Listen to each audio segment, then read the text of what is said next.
Hello, Rick Gideon, Watchman of Ephraim, witnessing that the United States is the greatest Israeli nation ever prophesied from the Torah. The United States is Ephraim. I take my name from Hosea 9:8. Anyways, been a while, feel pretty rusty. Trying to catch up on work around the yard. Picked up another job on the side. So my time is a little squeezed. I got to try to get back into this. Donald Trump. Is he the last president of Ephraim, the USA? Is he the last king? Well, some years ago I was given an oracle that fits exactly what the last king or president of the house of Israel or Ephraim, the United States, must suffer right out of the book. But before I go any further, this is a continuing series. I say to you, but test everything, hold fast what is good.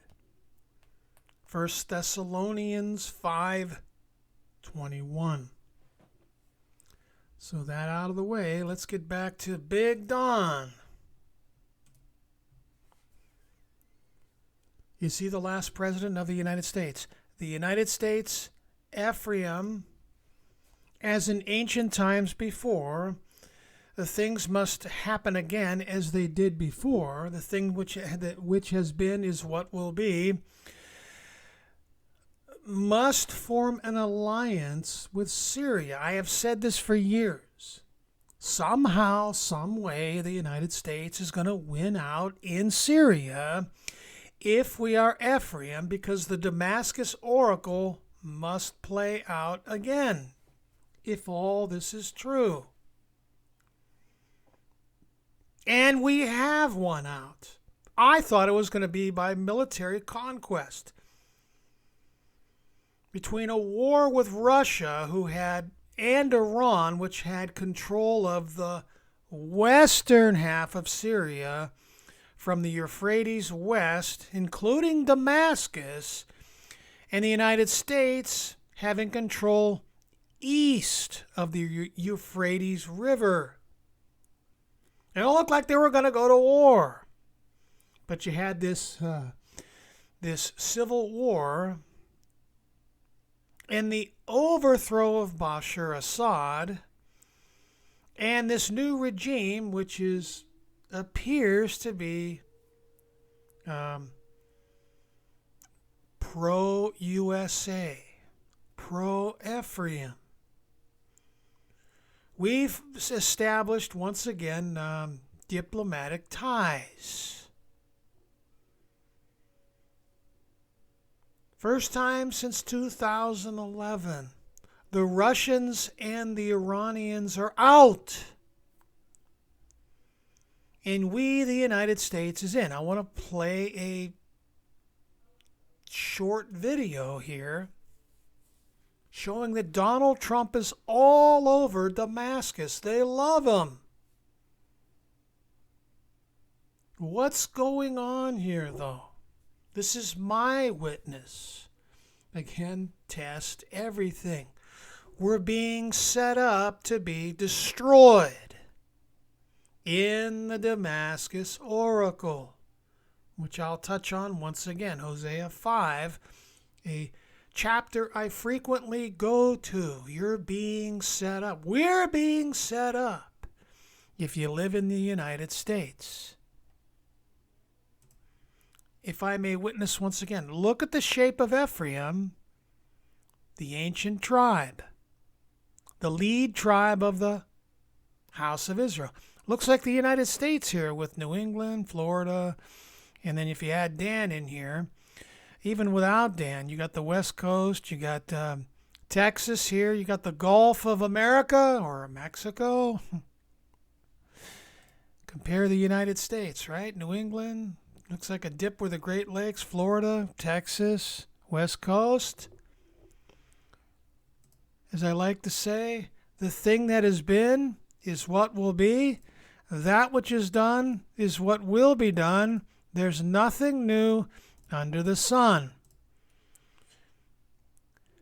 Syria and the USA Ephraim and Eyewitness USA formed an alliance to come against Judah. Not to confuse you, Judah, Jew.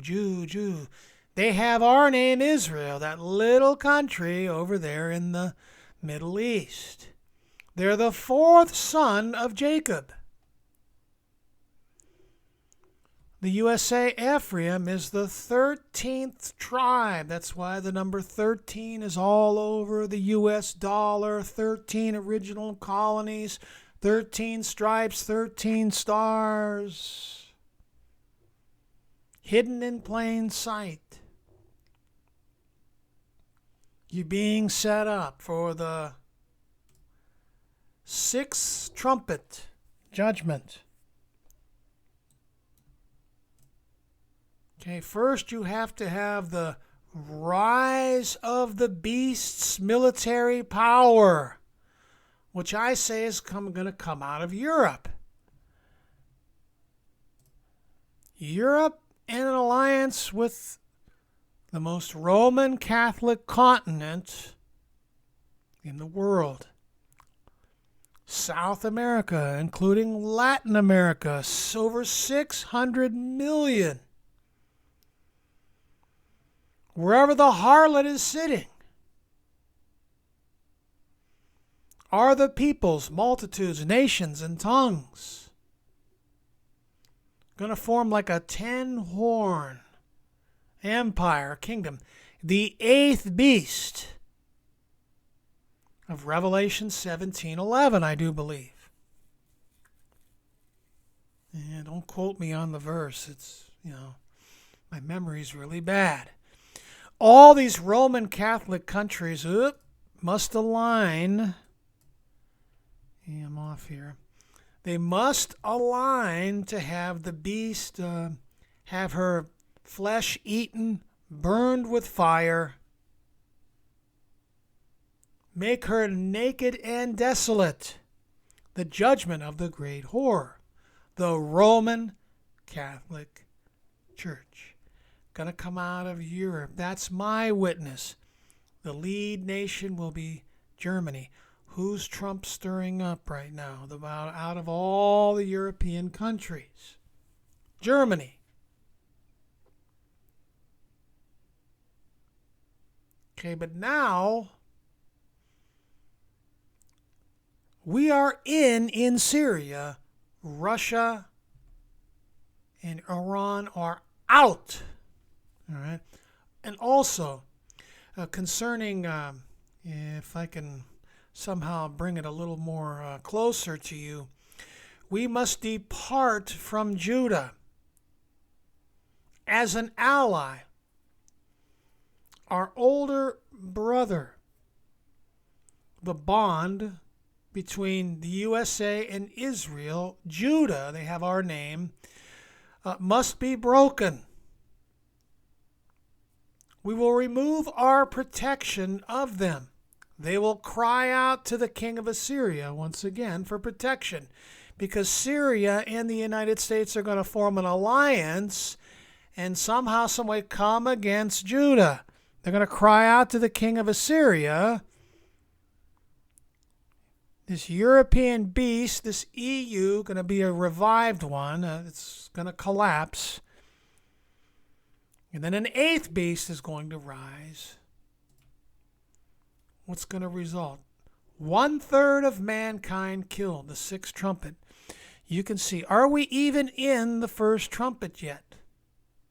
But when this does happen, it's going to be a series of trumpet judgments where the avenger of blood is going to take back the earth. And he's going to judge the nations. All right. That will culminate actually in the day of the Lord. But this is the sixth trumpet is the Great Tribulation. Why don't I just go ahead and read here real quick.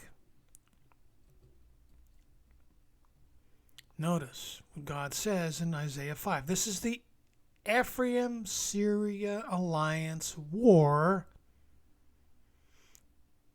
against Judah, culminating in the destruction of Ephraim. Verse 3, I know all about Ephraim. Israel is not hidden from me. It's hidden from the world for the most part, because lost their identity. But not hidden from God. Ephraim, you have now turned to prostitution. Israel is corrupt. This country is completely corrupt.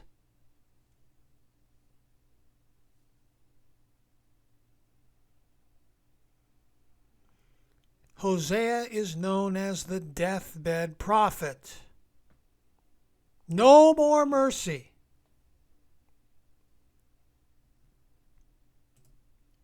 Okay. All right. This has not been, well, this was fulfilled in part. Notice verse 8. Sound the trumpet in Gibeah, the horn in Ramah. Raise the battle cry in Beth-aven. This is the sixth trumpet.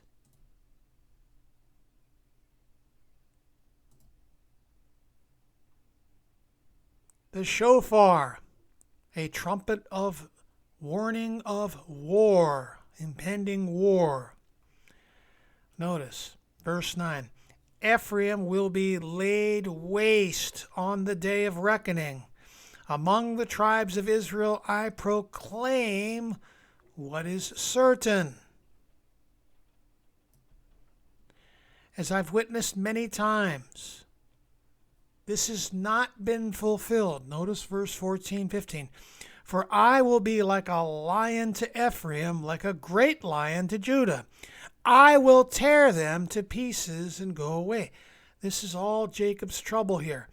I will carry them off with no one to rescue them. Then I will return to my lair until they have borne their guilt. Now notice, and seek my face. In their misery, they will earnestly seek me. This has not been fulfilled yet. When Ephraim was taken out, and the northern 10 tribes taken out in 722, 721 BC, they never repented and they never returned. This time they will return.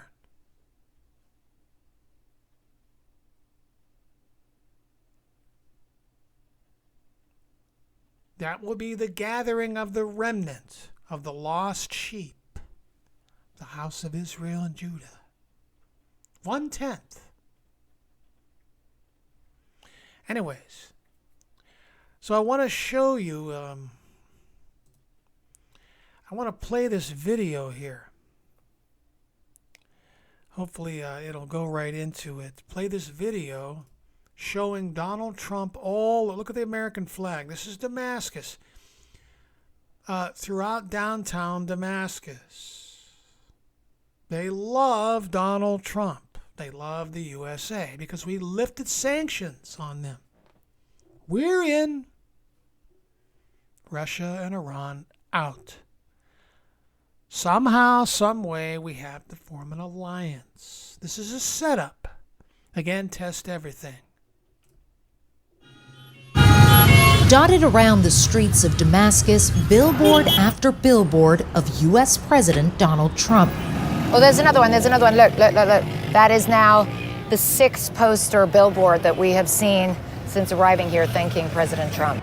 They're thanking him for lifting punishing sanctions and normalizing relations between the U.S. and Syria. I love you, Trump. I love you, Trump. In small letters in the right-hand corner, a Syrian-American lobby group, Global Justice, co-founded by Mesa Kabani. I want to show you this one, which Wow. is after the liberation, it was our new slogan, Make Syria Great Again. When the dictatorship of Bashar al-Assad fell, Kabani began shuttling back and forth from her home in Philadelphia to Damascus. She met with President Trump and Syria's new leader, Ahmed al-Shara, pushing for that historic meeting between the two presidents. For President Trump, she had her sales pitch ready. I told him our new slogan is Make Syria Great Again, and hopefully we're going to see Trump Tower in Damascus soon. So he was laughing. So I don't know, I felt that we can do it. And I feel that, you know, this is the way how we're going to approach President Trump. You know, his personality actually is different than any other president. And we need to talk to the people based on what they like to hear. And he likes to hear that. And she wasn't kidding about Trump Tower. This is an early sketch of what Trump Tower in Damascus might look like. And as you can see, it is still a very long ways away. This abandoned construction site is just one of the places that people here are speculating could be the site for this proposed Trump Tower. Now, we spoke to the head of Tiger Group, that's the property development company that is behind this proposal. They told us they have put in for government permissions, they're waiting for those, and from there, the next step is to approach the Trump Organization. Whatever it took to get to this point was well worth it in the eyes of many Syrians. What was the reaction here when it was announced that the sanctions would be lifted? Oh my God, did you see that, you know, the same day as the Liberation Day, people went to the Umayyan Square and they are happy, they were dancing, you know, they were chanting about Trump, chanting about the President al-Shara. And we want to make Syria a land of opportunity too. So you could see now everybody's coming back to Syria. Outside the U.S. ambassador's residence, the American flag raised last week for the first time since 2012. Another sign of a warming relationship few could have imagined. All right.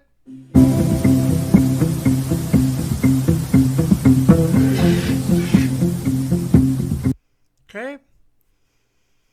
USA is in, Trump is in, rest of these countries are out.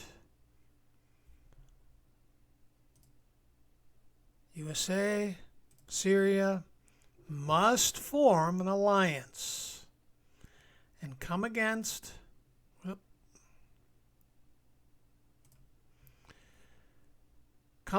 Judah. That's Jacob's trouble. That's the great tribulation. They will cry out for protection from the king of the north, and they'll get it. Some time to go here. Test everything. Hold fast what is good. We'll see what happens. Continue to follow this unfolding story here concerning the Syria and the USA. Now, buddy. All right? And keeping track of the continuing deteriorating relations between Israel, Judah, and the USA. All right? Thank you for your time and thank you for listening.